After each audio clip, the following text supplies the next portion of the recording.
மக்களின் வரிப்பணத்தில் இருந்து ஒரு பைசாவும் தொடமாட்டேன், தொடவும் விடமாட்டேன், தொட்டால் விடமாட்டேன், இதற்கு முன் தொட்டவர்களையும் விடமாட்டேன் என்பதில் உறுதியாக இருக்கும் நமது மாண்புமிகு முதலமைச்சரை கண்டாலே, அவர் பெயரை கண்டாலே ஊழல்வாதிகள் கலங்கி போய் உள்ளார்கள்.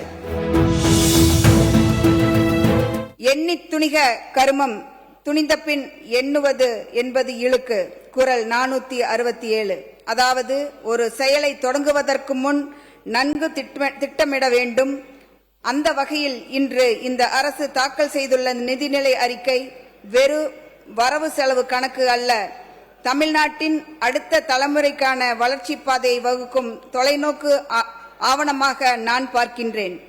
ஒரு நல்ல பட்ஜெட் என்பது எவ்வளவு செலவு செய்கிறது என்பது அல்ல, யாருக்காக செலவு செய்கிறது என்பதுதான் அதன் உண்மையான மதிப்பு.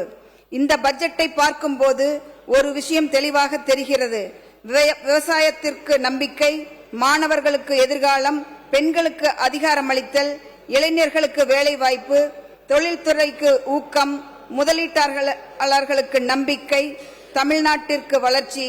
மாண்புமிகு தலைவர் அவர்களே, இந்த அரசு இன்று வெறும் எண்களை அறிவிக்கவில்லை, கனவுகளை அறிவித்துள்ளது, இலக்குகளை அறிவித்துள்ளது, தமிழ்நாட்டின் எதிர்காலத்தை அறிவித்துள்ளது.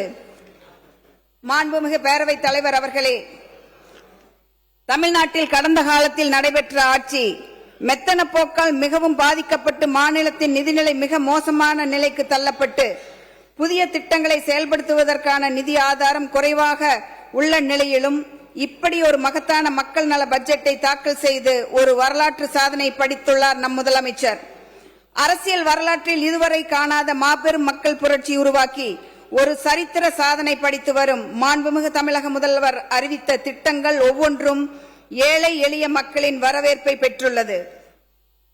தமிழ்நாட்டின் ஒட்டுமொத்த வளர்ச்சி முன்னேற்றத்திற்காக வெற்றி தமிழகம் தொலைநோக்கு திட்டங்கள் ஆவணத்தை வெளியிட்டு தமிழ்நாட்டின் வரலாற்று படைத்த மாண்புமிகு முதல்வர் வெற்றி தளபதி அவர்களுக்கு நன்றி.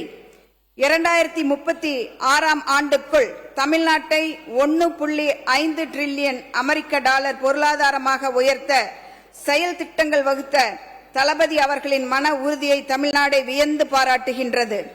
சமூக நீதியை காத்தல், பெண்களுக்கு உரிய அதிகாரமளித்தல், நிர்வாகத்தை மேம்படுத்தல், அனைவருக்கும் வீடு, பாதுகாப்பான குடிநீர் வழங்குதல், வேலைவாய்ப்புகளை உருவாக்கி வாழ்வாதாரத்தை உயர்த்துதல், பசுமை பரப்பினை அதிகரித்தல் போன்ற திட்டங்கள் மூலம் தமிழ்நாட்டை இந்தியாவிலேயே முதன்மை மாநிலமாக மாற்ற வழிவகுத்த மாண்புமிகு முதல்வர் புரட்சி தளபதி அவர்களுக்கு நெஞ்சம் நிறைந்த வாழ்த்துக்கள்.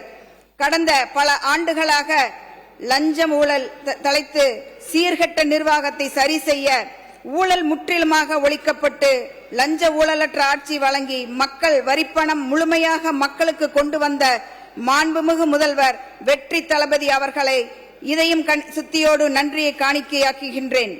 மக்களின் வரிப்பணத்தில் இருந்து ஒரு பைசாவும் தொடமாட்டேன், தொடவும் விடமாட்டேன், தொட்டால் விடமாட்டேன், இதற்கு முன் தொட்டவர்களையும் விடமாட்டேன் என்பதில் உறுதியாக இருக்கும் நமது மாண்புமிகு முதலமைச்சரை கண்டாலே, அவர் பெயரை கண்டாலே ஊழல்வாதிகள் கலங்கி போய் உள்ளார்கள்.